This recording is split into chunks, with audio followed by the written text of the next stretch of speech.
आज के इस वीडियो में हम बात करने जा रहे हैं क्वांटम नंबर्स के बारे में। सबसे पहले हम ये देखते हैं कि ये क्वांटम नंबर्स है क्या और इनकी उत्पत्ति कहाँ से हुई है। तो सबसे पहले हम जानते हैं कि साइंटिस्ट ने क्या बताया,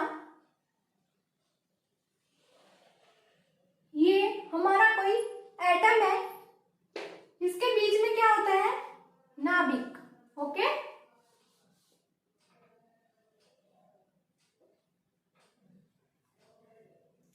ये नाभिक हो गया और ये क्या हो गया, पूरा एटम। और ये नाभिक के चारों ओर इलेक्ट्रॉन मूव करते हैं, ये साइंटिस्ट ने बता दिया। ओके, फिर आइंस्टीन आए। आइंस्टीन ने क्या बताया,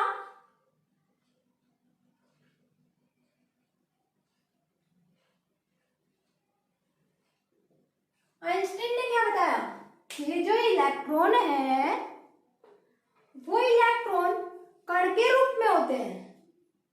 ठीक है, इलेक्ट्रॉन किसके रूप में होते हैं, कण के रूप में।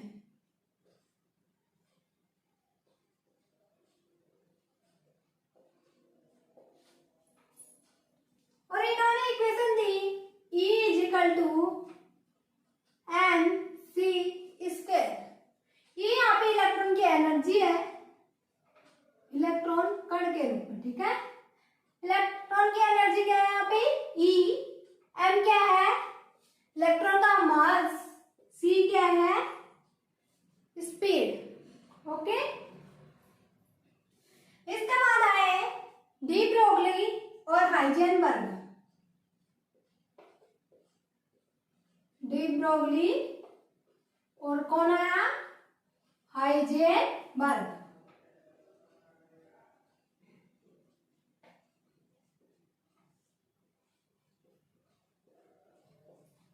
इन्होंने क्या सिद्धांत दिया, इन्होंने बताया जो इलेक्ट्रॉन है वो कण के रूप में न होके वेव के रूप में रहता है।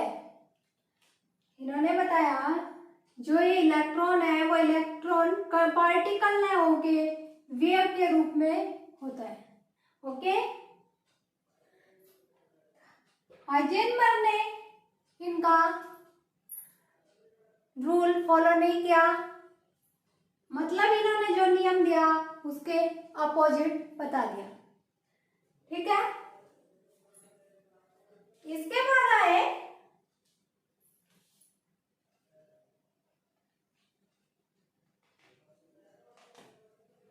इसके बाद कौन आया,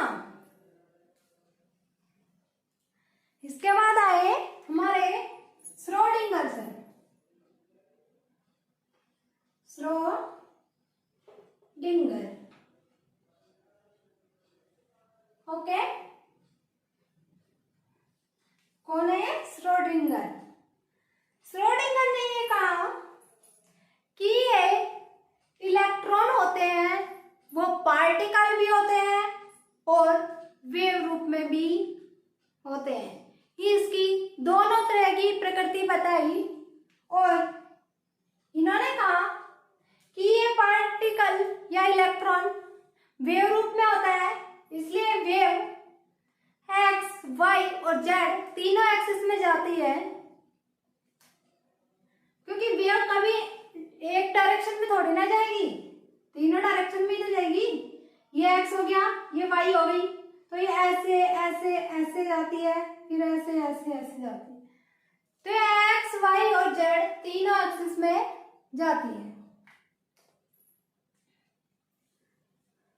ठीक है, तो इन्होंने श्रोडिंगर ने इलेक्ट्रॉन वेव इक्वेशन दी, इलेक्ट्रॉन वेव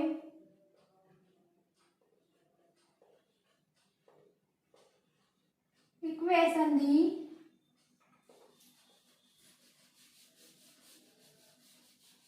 वो इलेक्ट्रॉन वेव इक्वेशन हमारी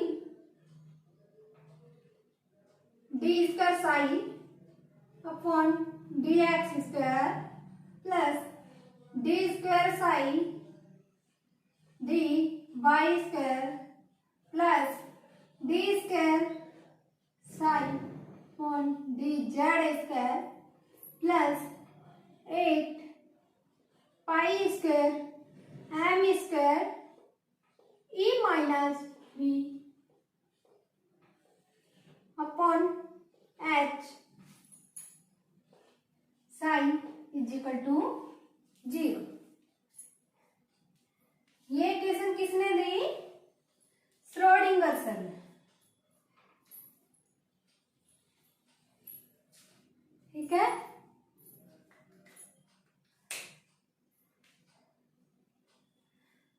यहाँ पे ये साई है,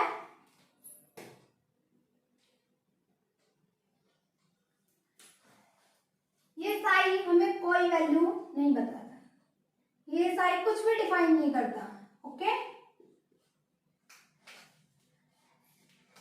यहाँ पे डिफाइन करता है साई स्क्वायर, और साई स्क्वायर क्या डिफाइन करता है?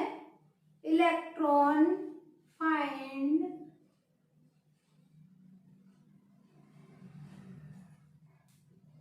प्रोबेबिलिटी।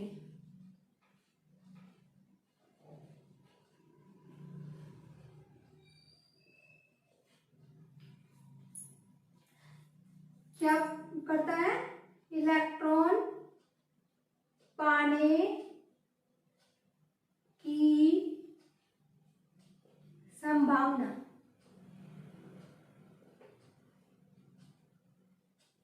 या प्रायिकता। ओके,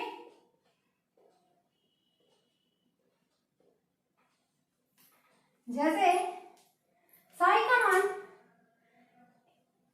इस सर्कुलर पाथ के लिए निकला, तो श्रोडिंगर ये नहीं कहते कि इलेक्ट्रॉन यहीं पे पाया जाएगा। ओके, ये इलेक्ट्रॉन इस पाथ में कहीं पे भी पाया जा सकता है, इसकी कोई फिक्स जगह नहीं होती। इन्होंने ये साई स्क्वायर यही रिप्रेजेंट करती है कि ये इलेक्ट्रॉन है वो कोई फिक्स जगह नहीं होता, वो मूव करता रहता है। और जैसे ये एनर्जी इस तरह, एक ये दूसरा ऊर्जा स्तर है, ये दे दिया तीसरा ऊर्जा स्तर। तो इन्होंने ये बताया कि इस ऊर्जा स्तर में इलेक्ट्रॉन पाए जाने की प्रायिकता है। ठीक है, इसमें पाया जा सकता है, पर जरूरी नहीं है कि पाया जाए। कि देखो ये मानो, ठीक है, ये हाइड्रोजन का एटम है मान लो, तो हाइड्रोजन में एक ही इलेक्ट्रॉन होता है, हमें पता है। तो ये एक इलेक्ट्रॉन यही तो पाएगा, एक इलेक्ट्रॉन ही होगा यहाँ पे, ये बाकी पाथ तो खाली रहेगा। ओके, ये बाकी सारे पाथ कैसे रहेंगे? खाली। तो इन्होंने ये बताया कि ये एक ऊर्जा स्तर है, ये दूसरा ऊर्जा स्तर है, ये तीसरा, ये चौथा है। ठीक है, तो इन्होंने ये संभावना बताई है कि अगर यहाँ पे कोई दूसरा एलिमेंट होता, जिसमें मान लीजिए यहाँ पे बेरिलियम है। ओके, बेरिलियम में हमें पता है 4 इलेक्ट्रॉन होते हैं, तो ये 2 इलेक्ट्रॉन तो यहाँ पे हो गए। ठीक है, उसके बाद क्योंकि फर्स्ट सर्कुलर पाथ में हमारे कितने इलेक्ट्रॉन आते हैं? 2 इलेक्ट्रॉन, तो ये 2 इलेक्ट्रॉन तो यहाँ पे हो गए, और दूसरे पाथ में कितने इलेक्ट्रॉन हो जाएंगे? 2। ओके, बाकी तो ये खाली रह गए। और ये भी जरूरी नहीं है कि इलेक्ट्रॉन यहीं पे हो, यहाँ पे, यहाँ पे, यहाँ पे, या कहीं पे भी हो सकता है पूरे सर्कुलर पाथ में। लेकिन ये जो इन दोनों के बीच में गैप है, इसके बीच में नहीं पाया जाएगा। एक ऊर्जा स्तर पे पाया जाएगा तो दूसरे ऊर्जा स्तर पे भी पाया जाएगा, ना कि एक और दूसरे के बीच में पाया जाएगा इलेक्ट्रॉन। ये क्लियर हो गया कि ये सर्कुलर पाथ दिए या ऊर्जा स्तर के सर्कुलर पाथ बताए, उन्हीं में इलेक्ट्रॉन पाए जाने की संभावना है, ना कि उन ऊर्जा स्तरों के बीच में कहीं इलेक्ट्रॉन मिलेगा।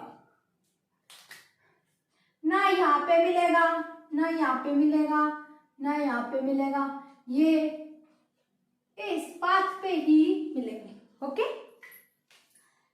अब देखो साई स्क्वायर ये डिफाइन कर दिया क्या प्रायिकता डिफाइन करती है। अब देखो इन्होंने इक्वेशन दी d square psi upon d x square, तो ये किस एक्सिस पे वैल्यू आएगी साई की? एक्स एक्सिस पे। यहाँ पे d square psi upon d y square से वैल्यू आएगी वाई एक्सिस के लिए, डी जेड स्क्वायर के लिए आएगी वैल्यू जेड एक्सिस के लिए। तो इन्होंने एक्स वाई और जेड, ठीक है, तीन एक्सिस के अक्रॉस हमारी तीन वैल्यू आएंगी और वो तीन वैल्यू इन्होंने नाम दिया, क्या नाम दिया? एल, फर्स्ट एन, फिर दूसरा दिया एल और तीसरा क्या दिया? एम। ओके, ये जो तीन एक्सिस के तीन सॉल्यूशन निकलेंगे वो सॉल्यूशन हमारे एन, एल और एम है, वही हमारी क्वांटम नंबर्स है। और ये एन, एल, एम क्या डिफाइन करती है? इलेक्ट्रॉन की पाए जाने की प्रायिकता, मतलब उसकी स्थिति बताएंगी, उसकी ऊर्जा स्तर बताएगी और उसका एटम के चारों ओर वो कहाँ तक पाए जाएंगे, मतलब उनका आकार बताएंगे परमाणु का। तो ये तीन वैल्यूज हमारी क्वांटम नंबर्स हमारे चार होते हैं। कितना होता है? चार। कौन कौन से? एन, एल, एम और एस। ओके, कौन कौन से? एन, एल, एम और एस। अबे तीन क्वांटम तो यहां से निकल जाते हैं, एन, एल और एम, ठीक है। और एक चौथा आता है हमारा एस बच जाता है, वो एस हमारा इस इक्वेशन से नहीं निकलता, अलग से होता है और वो इलेक्ट्रॉन की स्पिन बताता है कि वो क्लॉकवाइज है या एंटी क्लॉकवाइज। ओके, तब ऐसे एन, एल, एस, एम के बारे में पढ़ेंगे। देखते हैं, हमारा सबसे पहले आएगा हमारा एन। एन को क्या बोलते हैं? मुख्य क्वांटम संख्या, एल द्विगंशी क्वांटम संख्या, एम चुंबकीय क्वांटम संख्या और एस हमारा होता है चक्रण क्वांटम संख्या। ओके, क्वांटम नंबर्स की डेफिनेशन क्या है? ये ऐसी संख्याएं होती है जो परमाणु में इलेक्ट्रॉन है उसका कक्षक में, जिसको बोलते हैं ऑर्बिटल, इसको ध्यान रखना, ये इंपॉर्टेंट वर्ड है। ऑर्बिटल में पाए जाने की मैक्सिमम संभावना को बताते हैं कि परमाणु में इलेक्ट्रॉन कौन से कक्षक में पाया जाएगा, उसकी संभावना कौन से कक्षक में सबसे ज्यादा है उसको बताएगा। उसके बाद क्या बताएगा? इलेक्ट्रॉन की ऊर्जा, इलेक्ट्रॉन की स्थिति, परमाणु की त्रिज्या, क्योंकि जैसे जैसे ये बताएगा कि एक कक्षक में जैसे 2 इलेक्ट्रॉन है, उसके बाद दूसरे वृत्ताकार पथ में 4 इलेक्ट्रॉन है, फिर 6 इलेक्ट्रॉन ऐसे मानेगा, तो उससे ये पता लग जाएगा कि इसमें कहाँ तक वृत्ताकार पथ पाए जाएंगे। तो इसकी दूर ये त्रिज्या होती है परमाणु की, तो जैसे नाभिक के 0 पॉइंट लेते हैं और उसके बाह्यतम पथ की दूरी त्रिज्या कहलाती है, तो उसकी दूरी बता देगा और उसका यह पूरा आकार बता देगा। तो दूरी बता देगा, त्रिज्या बता देगा, आमा बताएंगी। और इलेक्ट्रॉन का चक्रण कि इलेक्ट्रॉन क्लॉकवाइज हो रहा है, एंटी क्लॉकवाइज हो रहा है, ऐसे बता देंगी। ठीक है, क्या क्या बताती? ऐसी संख्याएं जो परमाणु में इलेक्ट्रॉन के ऑर्बिटल्स में पाए जाने की मैक्सिमम संभावना, इलेक्ट्रॉन की ऊर्जा, उसकी स्थिति, परमाणु की त्रिज्या, परमाणु की दूरी, आमाप और इलेक्ट्रॉन का चक्रण बताती है। ठीक है, ऐसी संख्याएं हमारी क्वांटम संख्याएं होती है। अब देखो क्वांटम संख्याएं कितनी होती है। ठीक है, क्वांटम संख्याएं हमने बताया था 4 होती है, N, L, M और S। अब देखो N का नाम है मुख्य क्वांटम संख्या, जिसको इंग्लिश में हम बोलते हैं प्रिंसिपल क्वांटम नंबर। ओके, दूसरा L हमारा द्विगंशी क्वांटम संख्या, इंग्लिश में बोलते हैं azimuthal quantum numbers. Third number आता है हमारा चुंबकीय क्वांटम संख्या, M से डिनोट करते हैं magnetic quantum numbers.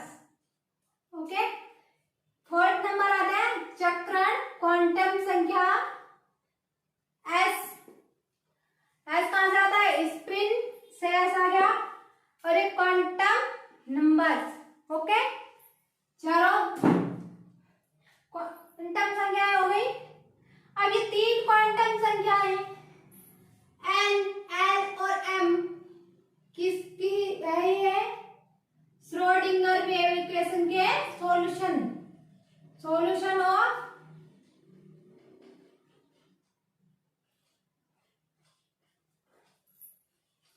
Schrodinger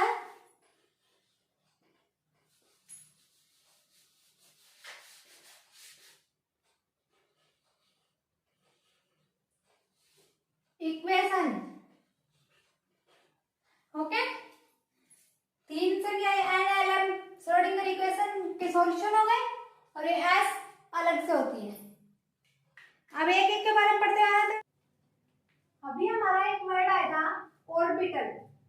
orbital किसे कहते हैं, ऐसा 3D स्पेस जिसमें इलेक्ट्रॉन के पाए जाने की संभावना या बोल दो प्रायिकता, प्रोबेबिलिटी अधिकतम होती है। 3D space electron finding maximum probability in which electron finding maximum probability। अब इसके बाद आता है हमारा चारों क्वांटम नंबर्स।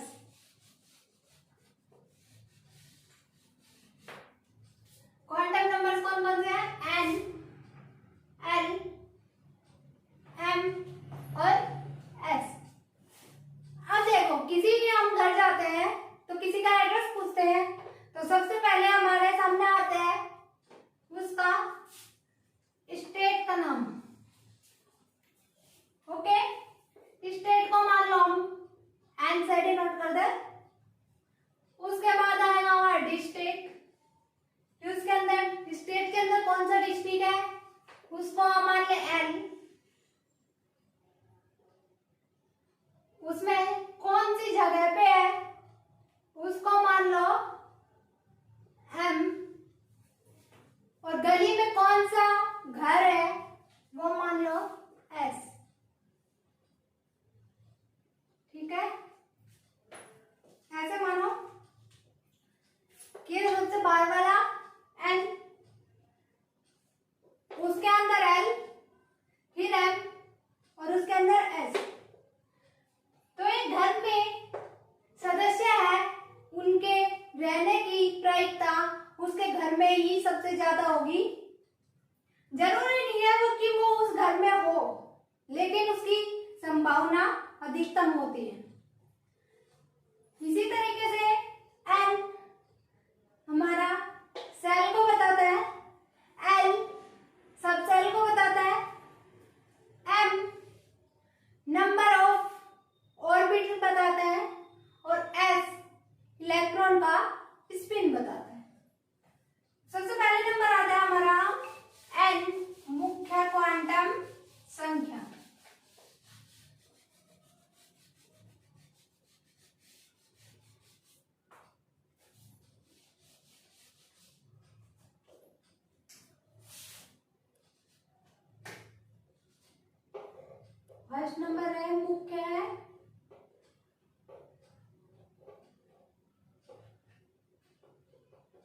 क्वांटम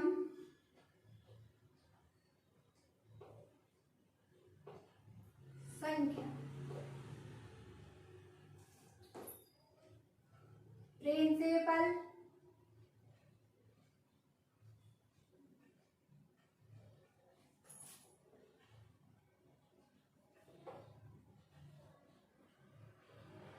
क्वांटम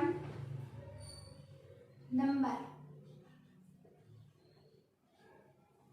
इसको डिनोट किससे करते हैं? स्मॉल एन से। ओके,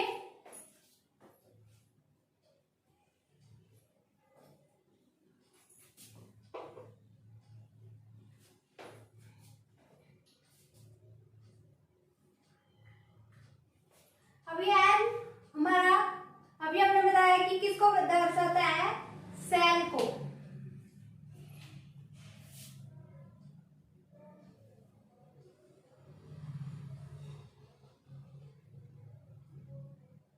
ये आउटर मोस्ट को दर्शाता है, जिसको बोलते हैं सेल।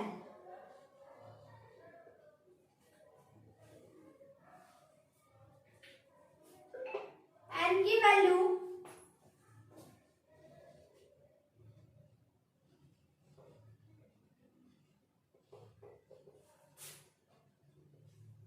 कहां से स्टार्ट होती है? 1 2 3 4 एंड सो ऑन। अब देखो ये 1 2 3 4 है क्या चीज? ये हमारा किसी भी एटम का क्या है? नाभिक। ओके, ये है नाभिक। अब इसका जो ये फर्स्ट वृत्ताकार पथ होता है उसको बोलते हैं हम सेल। इसको हिंदी में बोलते हैं कोश कक्षा, वृत्ताकार कोश बोल दो,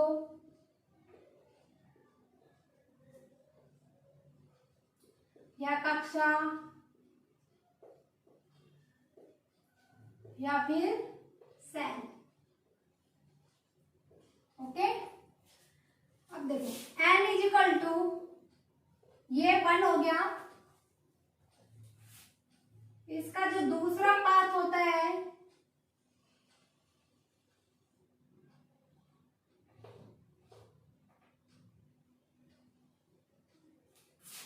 वो होता है n इज इक्वल टू 2।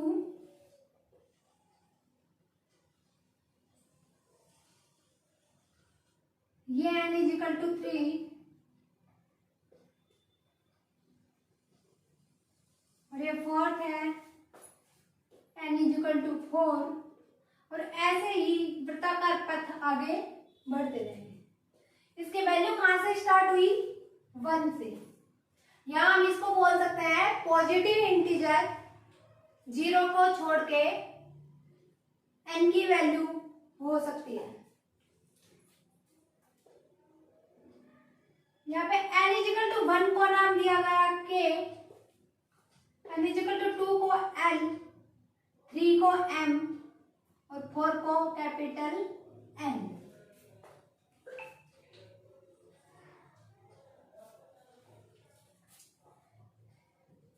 अब देखो इससे क्या क्या मिलता? ये कॉस की संख्या बता दी कि n एक हुआ तो उसमें एटम में एक कॉस होगा, ये वृत्ताकार पथ एक होगा। n इक्वल टू 2 होगा जिस एटम के लिए, तो उसके 2 वृत्ताकार पथ होंगे। n इक्वल टू 3 होगा तो 3 वृत्ताकार पथ होंगे। ऐसे ही आगे प्रोसेस चलता रहेगा। अब इससे 2 चीजें और पता लगती हैं।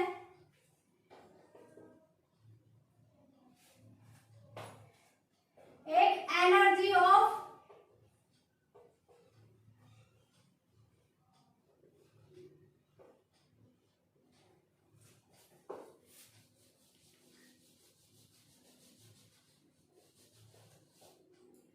सेल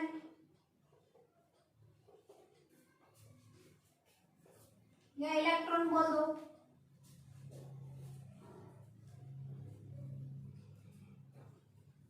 एक होती है लेंथ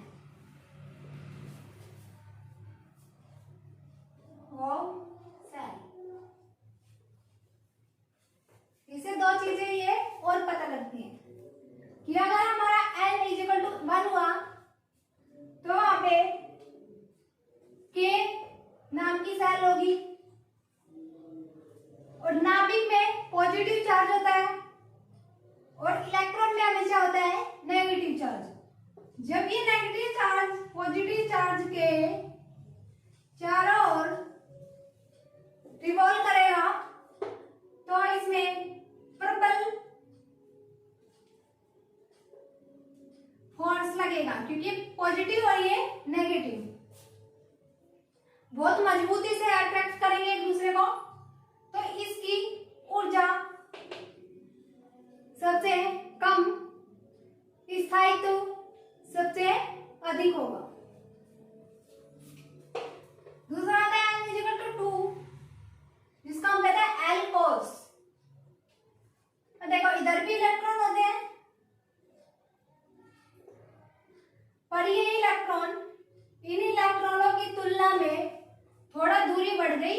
इनकी ये दूरी और ये दूरी, यही दूरी ज्यादा है, तो इससे ये पॉजिटिव और नेगेटिव को अट्रैक्ट करने की पावर यहाँ पे कम हो जाती है दूरी बढ़ने के कारण। अब जैसे ही n इक्वल टू 3 में जाएंगे तो वहां पे इसकी लेंथ और भी अधिक हो जाएगी और अट्रैक्शन पावर कम हो जाएगी। फोर्थ में जाएंगे तो अट्रैक्शन पावर और भी कम हो जाएगी। इससे एनर्जी इलेक्ट्रॉन आसानी से हम इसको खींच सकते हैं।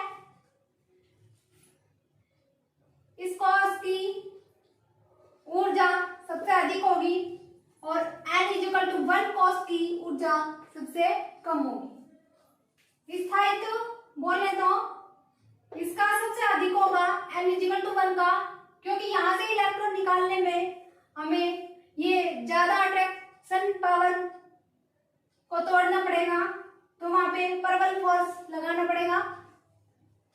इसका मतलब एनर्जी ज्यादा देनी पड़ेगी, तो इसका स्थायित्व सबसे कम ज्यादा होगा और n इक्वल टू 4 का स्थायित्व सबसे कम होगा। तो स्टेबिलिटी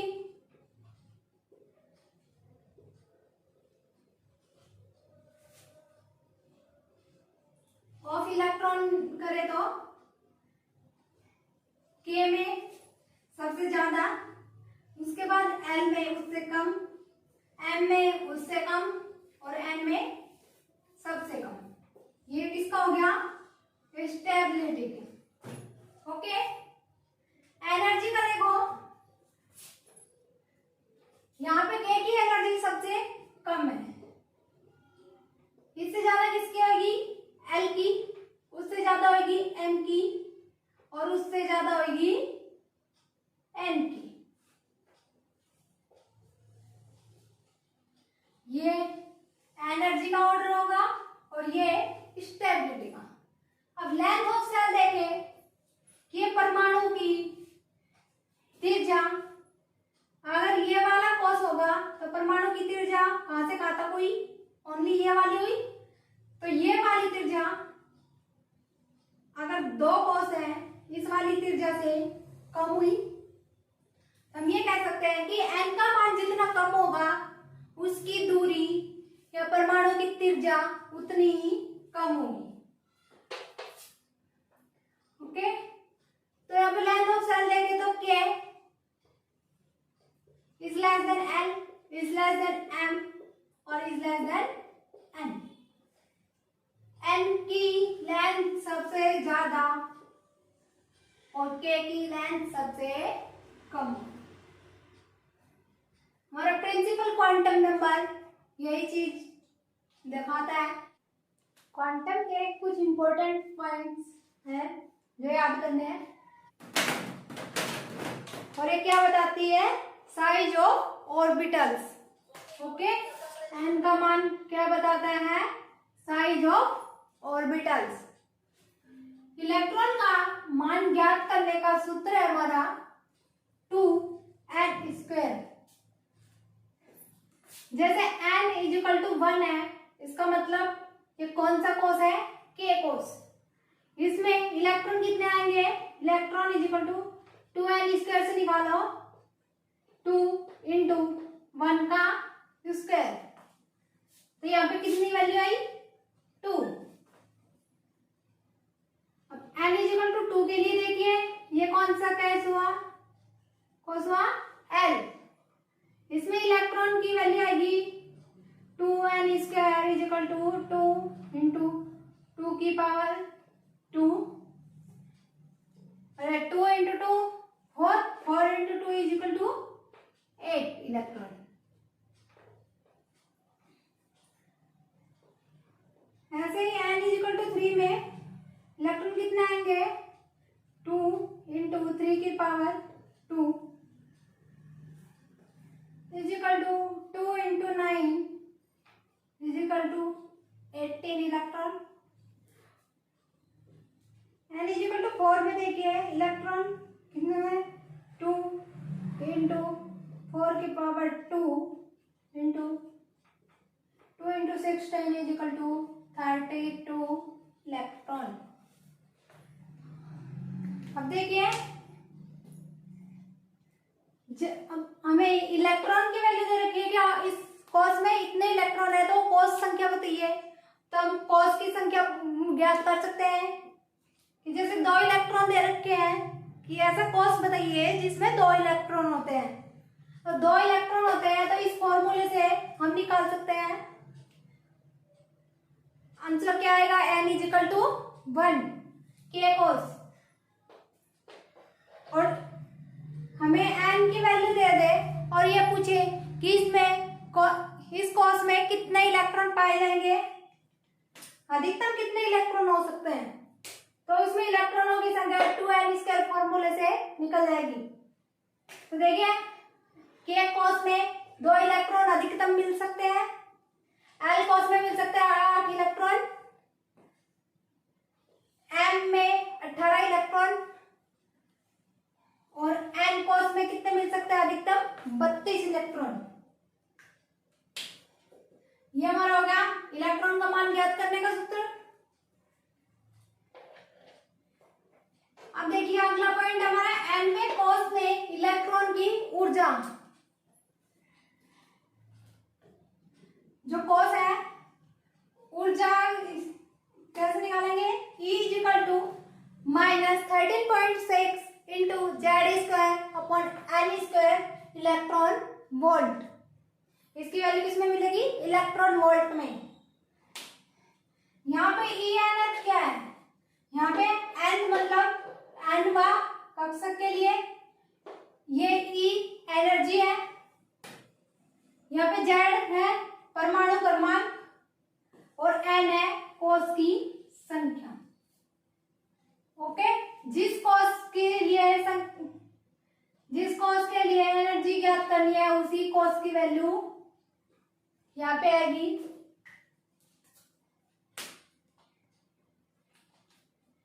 इस तरीके से हाइड्रोजन के लिए इलेक्ट्रॉन की एनर्जी कितनी आएगी? -13.6 इलेक्ट्रॉन वोल्ट, क्योंकि यहाँ पे हाइड्रोजन के लिए Z = 1 हो जाएगा और n = 1 हो जाएगा, क्योंकि हाइड्रोजन में एक इलेक्ट्रॉन होता है और प्रथम इलेक्ट्रॉन एक, तो वो तो n = 1 कोष में ही चला जाएगा। तो यहाँ पे n की वैल्यू हो गई 1, Z की वैल्यू 1 होती है, तो इससे एनर्जी -13.6 इलेक्ट्रॉन वोल्ट आ जाएगा। उसके बाद आता है हमारा इलेक्ट्रॉन को निकालने के लिए दी गई ऊर्जा का क्रम। जैसे नाभिक था, इसके चारों ओर कोष थे, तो इस कोष में आकर्षण बल सबसे ज्यादा था, इसलिए इस इलेक्ट्रॉन को निकालने के लिए हमें सब के का मान, के में एनर्जी की वैल्यू सबसे ज्यादा देनी पड़ेगी, एल में उससे कम एनर्जी देनी पड़ेगी इलेक्ट्रॉन को निकालने के लिए, एम में एल से भी कम और एन में सबसे कम। यहाँ पे एन, एम, एल और के, ये सबसे भार वाला है, तो भार वाले में इलेक्ट्रॉन ये दूरी बढ़ जाएगी जिससे इनमें आकर्षण बल कम हो जाएगा और इसको हम आसानी से बाहर निकाल सकते हैं। ओके, इसके बाद आता है हमारा एल, द्विगंशी क्वांटम संख्या। यह हमारा द्विगंशी क्वांटम संख्या, इसको बोल सकते हैं एंगुलर मोमेंटम नंबर, या बोल सकते हैं एजीमुथल क्वांटम नंबर। इसको डिनोट किससे करते हैं? स्मॉल एल से। अब देखिए क्या दर्शाता है, यह हमारा हो गया नाभिक,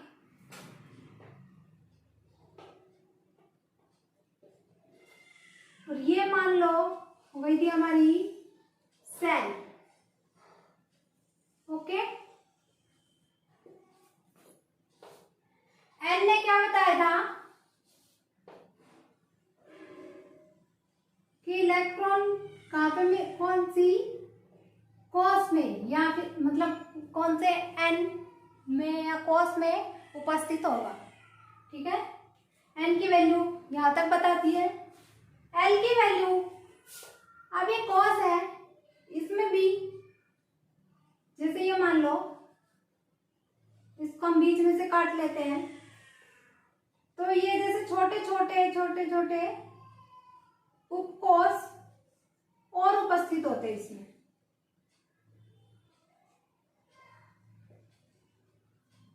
जैसे ये उपकोष हो गए,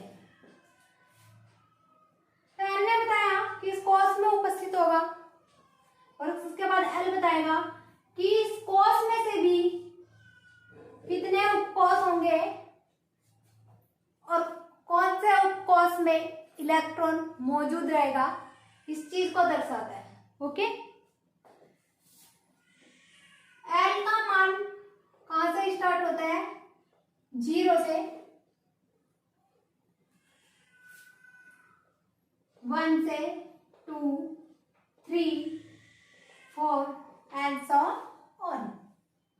देखो L इज इक्वल टू क्या होता है?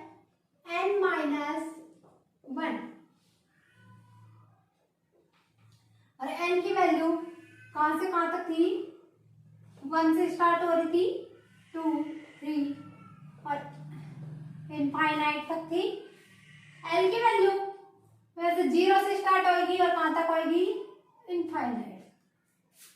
इसमें बोलते थे कि 0 के अलावा सारे पॉजिटिव इंटीजर होंगे और L में पॉजिटिव इंटीजर होंगे लेकिन उसके साथ में 0 भी शामिल होगा। जब हमें n की वैल्यू दे दी जाए तो हम L का मान निकाल सकते हैं। अब देखिए n इज इक्वल टू 1 दिया है मान लीजिए हमें, तो यहाँ से L की वैल्यू क्या होगी? 1 minus 1 is equal to 0। n is equal to 2 होगा तो L की वैल्यू 2 minus 1 is equal to 1।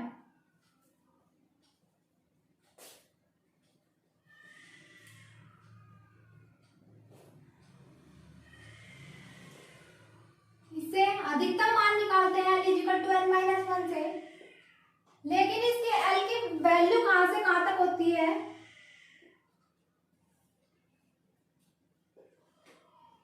0 is less than equal to L is less than equal to n minus 1। Okay, कहां से कहां तक होती है? 0 से n माइनस 1 के मान तक। अब इससे L की वैल्यू एक 1 निकल गई और 1 से छोटी हमारी क्या है, 0। तो यहाँ से 2 मान निकले, 0 और 1।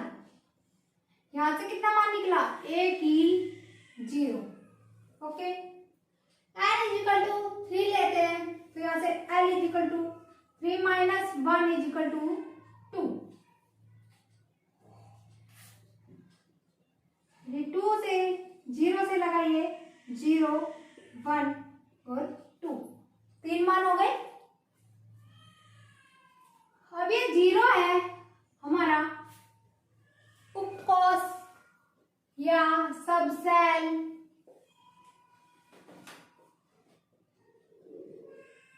की आकृति भी बताएगा और इसमें कितने सबसेल होंगे एक सेल में उसका भी मान बताता है। ठीक है, जैसे एक सेल थी, इसमें कितने ये छोटे छोटे सेल या सबसेल उपकोष होंगे, ये बताएगा। और इनकी आकृति कैसी होगी, जैसे 0 के लिए आकृति कैसी होती है, गोलाकार, उसको हम बोलते हैं एस उपकोष। ओके, 1 के लिए होती है L इजिकल टू 1 आएगा, 1 के लिए होगी डंबल से, एक dumbbell.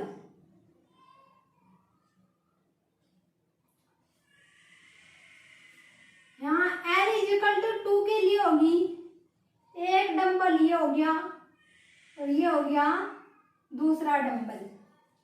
Okay, L is equal to 3 के लिए ये डंबल कॉम्प्लेक्स हो जाएंगे, मतलब इनकी संख्या ज्यादा हो जाएगी। इसको गोलाकार उपकोष होता है, सबसेल होता है, उसको बोलते हैं एस सबसेल। एक डंबल शेप होती है, उसको बोलते हैं पी उपकोष या p subshell. L is equal to 2 में 2 डंबल होते हैं, उसको बोलते हैं डी उपकोष।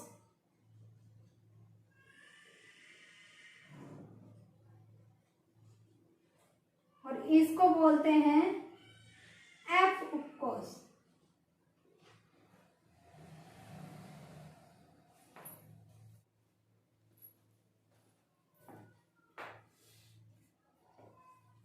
द्विघांसी क्वांटम संख्या के कुछ पॉइंट्स हैं। ये क्या क्या बताती है, सब सेल की आकृति बताती है कि सब सेल कौन सी आकृति की होगी। अभी हमने बताया कैसे कैसे होती है, गोलाकार, डंबलाकार, द्विडंबल वाली मतलब जिसमें 2 डंबल हो, और कॉम्प्लेक्स। ठीक है, उसके बाद आता है ये नंबर ऑफ सबसेल बताता है। नंबर ऑफ सबसेल अभी बोला था कि एक कोष है उसमें कितने उपकोष होंगे, ये चीज बताता है। तो number of subshell in a shell वो कैसे निकालते हैं, is equal to number of shell is equal to number of orbitals. अभी हमने देखा था कि n इजिकल टू 1 के लिए सबसेल कितनी आ रही थी, l इजिकल टू 0 आ रहा था, ये s उपकोष हुआ था।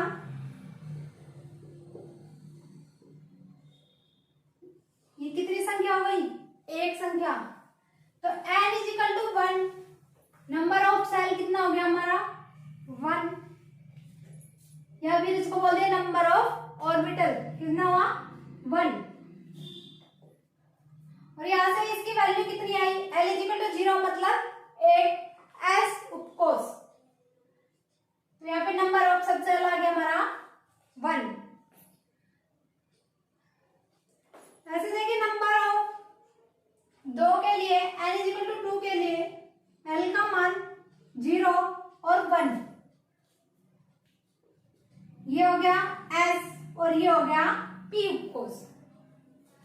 ये कितने हो गए, एक और एक दो, एक एस उपकोष हो गया, एक पी उपकोष हो गया।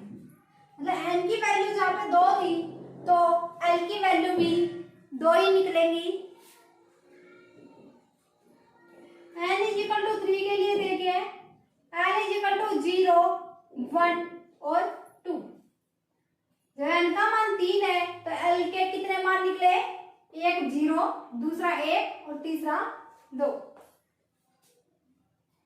इस तरीके से नंबर ऑफ सेल किसके बराबर होता है, नंबर ऑफ सब सेल के बराबर। उससे आगे पॉइंट है हमारा, इलेक्ट्रॉन के कक्षीय कोणीय संवेग को भी बताता है। कक्षीय कोणीय संवेग को बोलते हैं हम ऑर्बिटल एंगुलर मोमेंटम। कक्षीय कोणीय संवेग का सूत्र होता है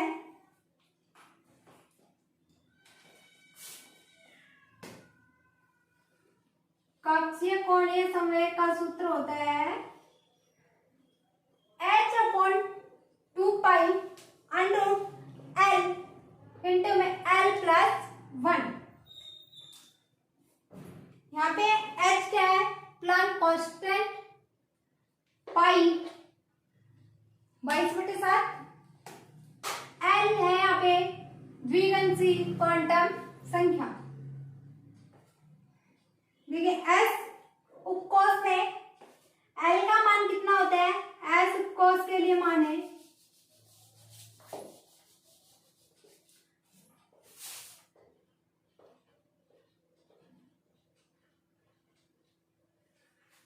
S उपकोष के लिए L इज इक्वल टू 0।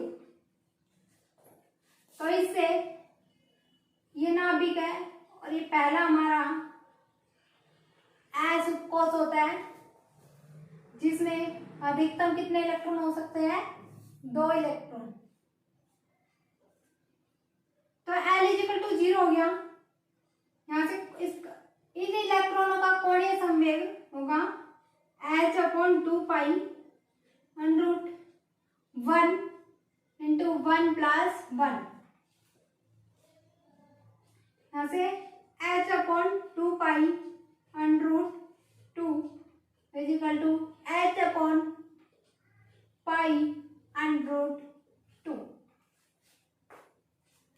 तो S कक्षक के लिए h/2 कक्षीय कोणीय संवेग होगा। ऐसे ही P उपकोष के लिए देखिए,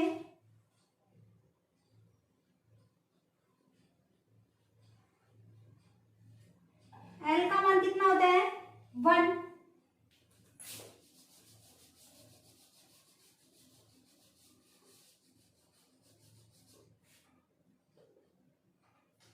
तो कोणीय संवेग होगा h/2 √2 में 2 इंटू 2+1 h/2 √2 इंटू 3 h/3/2।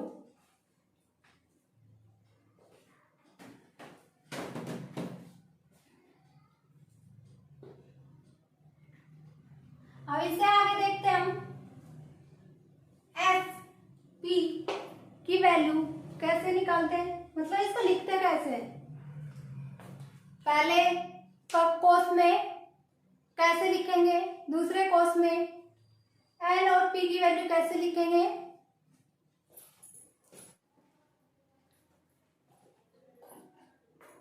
अब देखिए एस उपकोष की शेप कैसी होती है, गोलाकार।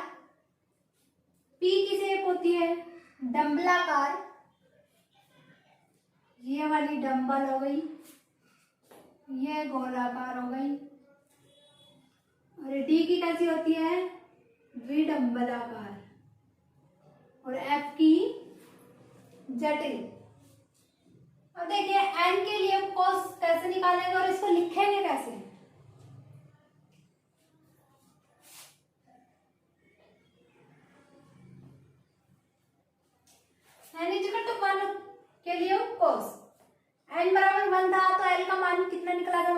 0, मतलब S उपकोष निकला था। ठीक है, तो इस S उपकोष को कैसे लिखेंगे हम? 1S।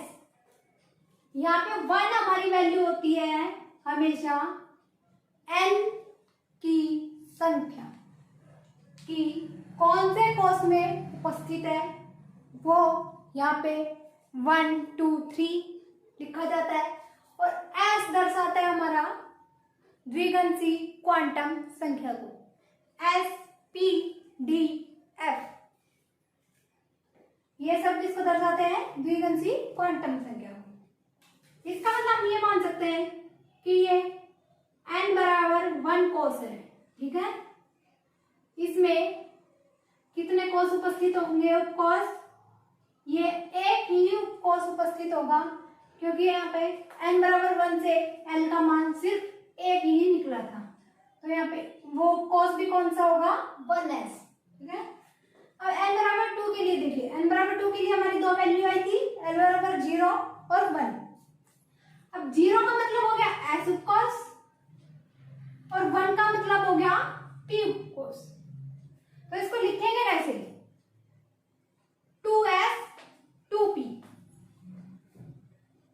n बराबर 2 है तो यहाँ पे 2s में 2 तो हो गया हमारा n का मान, और ये s का मान 0 को दर्शाता है, ये s उपकोष हो गया। और यहाँ पे p उपकोष को दर्शाता है, p बराबर l बराबर 1 मतलब p होता है, तो ये p दर्शाएगा उपकोष को और ये दर्शाएगा n के मान को। n बराबर 3 के लिए उपकोष देखिए, n बराबर 3 तो l के मान 3 निकलेंगे, 0 1 और 2। 0 का मतलब वही s उपकोष, 1 का मतलब p उपकोष और यहाँ पे 2 का मतलब होता है d उपकोष। तो इसको लिखेंगे कैसे? 3s 3p 3d। n बराबर 3 में कितने उपकोष होते हैं? 3। जैसे मान लीजिए ये n बराबर 3 उपकोष है, उसमें ये उपकोष है, ये उपकोष कितने होंगे? 1 2 3। उपकोष कौन कौन से? 3s 3p और 3d।